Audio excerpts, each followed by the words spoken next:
Hello everyone. Recently I've been seeing this video people have been using to back why they disagree with lockdown. In it, doctors Erickson and Massihi used their analysis of COVID-19 data to claim that the lockdowns aren't helping and that the models that predict the millions of deaths are inaccurate. So I'm thinking if the data is good, well then yeah, we should support to end these lockdowns. Well, the numbers look bad and the analysis of the data was wrong, but people keep defending this video. So I'm thinking they probably just didn't analyze it correctly or didn't analyze it at all. They just listened to the doctors. So we are going to analyze the data right now together, and I will show you the real numbers, show you how the data was manipulated, prove that the lockdowns are actually helping, and show that the numbers actually back up the prior models that predict millions of deaths. All we need is a calculator, and well, if you have time to binge watch Netflix or watch that 50-minute interview, you have like 10 minutes to analyze this data. First, we will look at the numbers of the seasonal flu since it is compared to COVID-19 the whole time. They even claim that it is more lethal than the coronavirus. You can look this up yourself in minute 17. I will provide a link to the video. Alright, so for the flu, we got 62,000 deaths. Divide that by 45 million cases. And that's how they get the lethality rate, which is 0.0013. Turn that into a percent, 0.13%. Alright, now we will do California.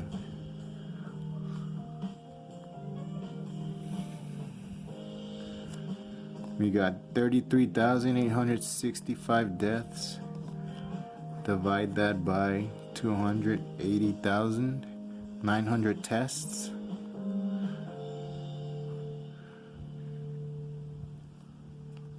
That'll give you 12% chances of getting COVID. And they extrapolate this data to the 39.5 million people. With that, I'm guessing they are assuming that if everyone came into contact with the virus, this percentage of the people would get infected. So, 39.5 million is population. Multiply that by the percentage. That would be 4.7 million cases just in California. And now we find the lethality rate. That will be, there's been 1,227 deaths out of 33,865. And that gives you 3.6% lethality. But they give us this number, so where did they get that from?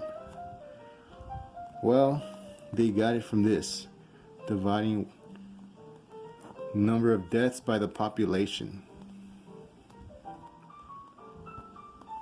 and that'll equal, actually it will equal 0.003. so they even made an error here, and but anyways, they even confirmed that this is the lethality rate by saying the recovery, 96% recovery. Just round this off, that's 4%.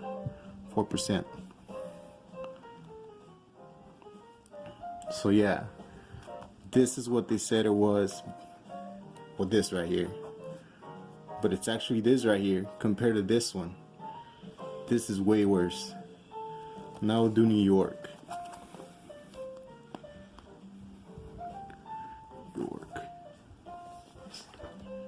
We got 256,272 cases out of 6,490. 325 tests gives you, let's see, 39% chance of catching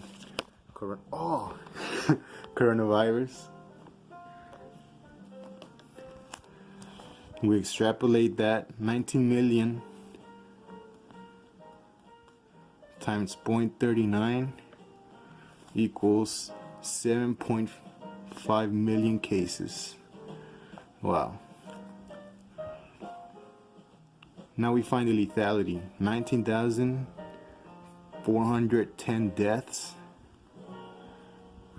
out of how many cases? 256,272. That'll give you 7.6% lethality rate, which they give you this one 0.1%. But how did they get that? I'll show you right now. They got the deaths divided by the population, and that equals, oh yeah, 0.1. Now, oh yeah, they even mentioned the recovery rate is 92%, which is verifying this right here, 8% lethality rate. Okay, now we'll do USA.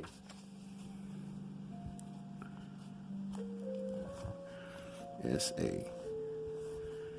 We got 590 positive cases.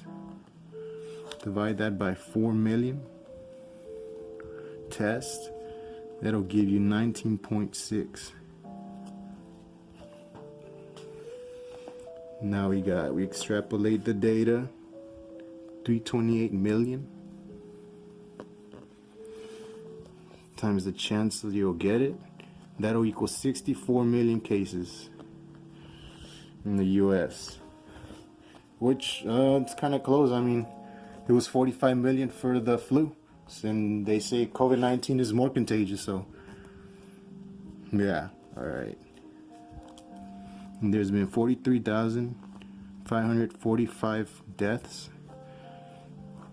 You divide that by 802,590 positive cases. That'll give you a lethality rate of 5.4. Yeah, and they don't even mention that other fake number that really just tells you how many people out of the population have died. How many times is COVID worse than the flu? 5.4. You divide that by 0.13.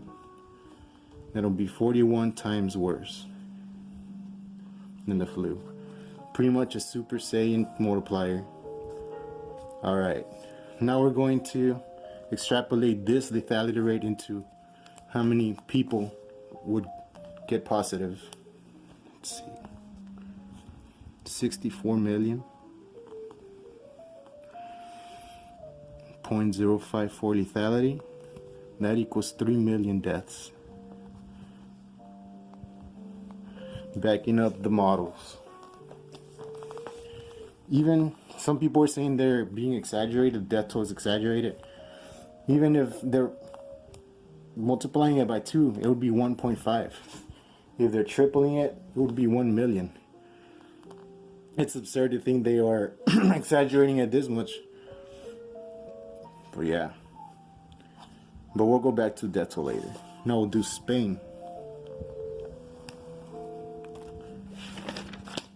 Spain. We got 204,178 positive out of 930,000 tests. Give you 22% chance of getting coronavirus. Their population is 47 million. Multiply that, 0.22, 2 million cases.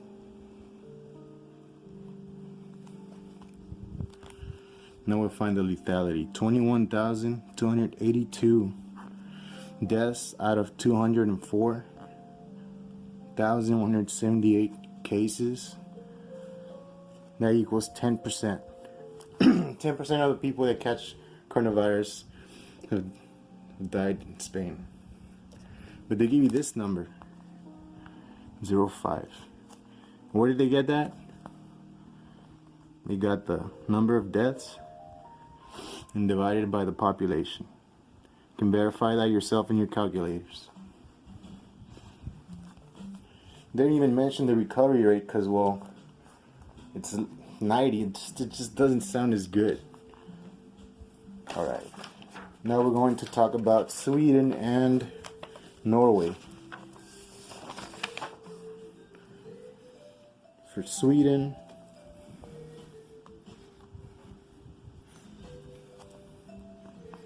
it'd be 15,322 positive out of 74,000 tests.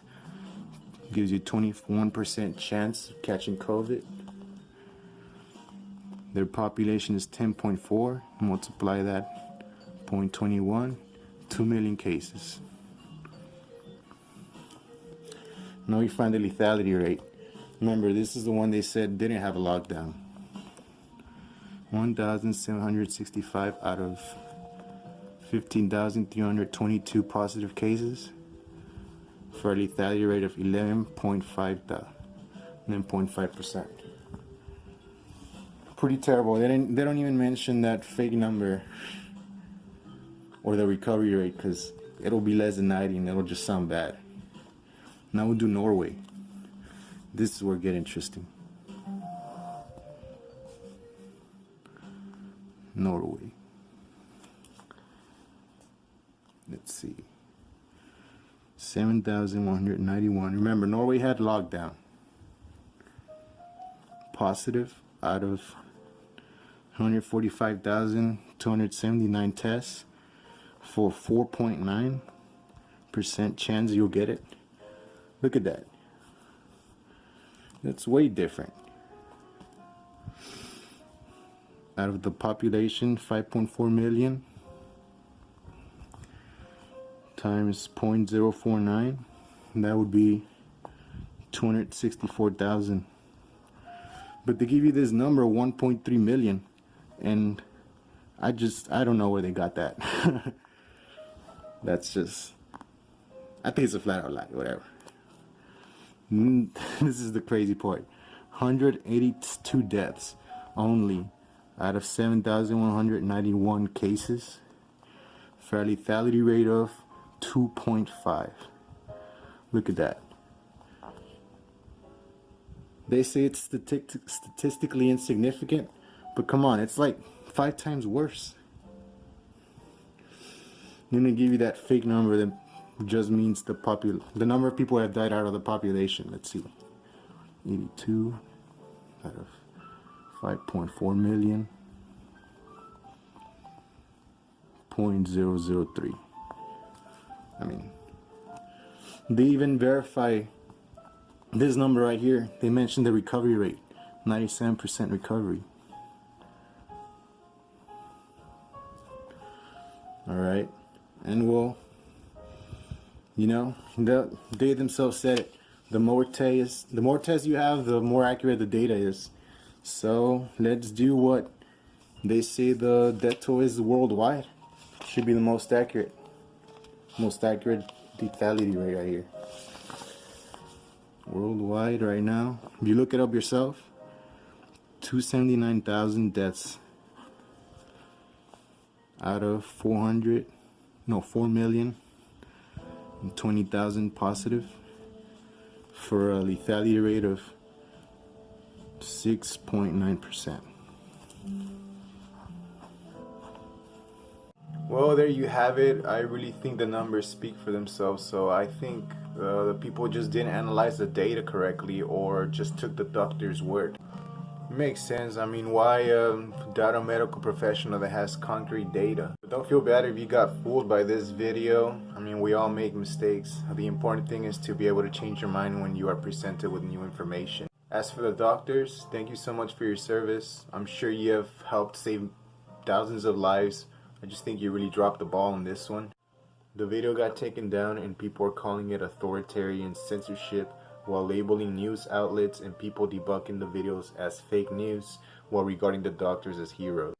The problem with these videos is that they say the doctors are wrong but don't say why. While the data analysis is misleading, incorrect, and dangerous, censorship does bring some red flags. People should be able to look at information from all angles so they can make their own opinions, even if it was so poorly done with this video. So there was a difficult debate regarding censorship when misinformation is dangerous to the public health. Look guys, the media can be distracting and exaggerated at times, but just because someone calls out someone's bullshit, that doesn't mean they aren't feeding you diarrhea themselves. After this, some people will probably go back to saying the death toll is wrong. There are guidelines to label something a COVID death. They aren't just automatically labeling everything a coronavirus death. Recently, scientists found out that COVID-19 reduces blood flow, putting people more susceptible to strokes, heart attacks, kidney and other organ failures, especially if they have pre-existing conditions like hypertension, obesity, autoimmune diseases, etc., which we have a lot of here in the USA. For example, if a person has been managing hypertension for years, tests positive for COVID-19 and then die of a heart attack, they will likely label that as a COVID death. I'll leave a link at the bottom in which they go way into detail about that. That way you can read it and form your own opinion. So yeah, after looking at these numbers, the lockdowns just make sense to me right now. If you haven't heard, New Zealand has almost completely eliminated COVID-19, and other countries are talking about opening up after having low numbers. If the number of cases is consistently low to non-existent and there isn't talk of ending lockdowns, then we should protest and practice civil disobedience. Thank you so much for watching this video all the way to the end. Please share it to clear out some of this dangerous misinformation, and remember, millions of bullshit, small amount of correct data analysis. Millions of bullshit, small amount of correct data analysis.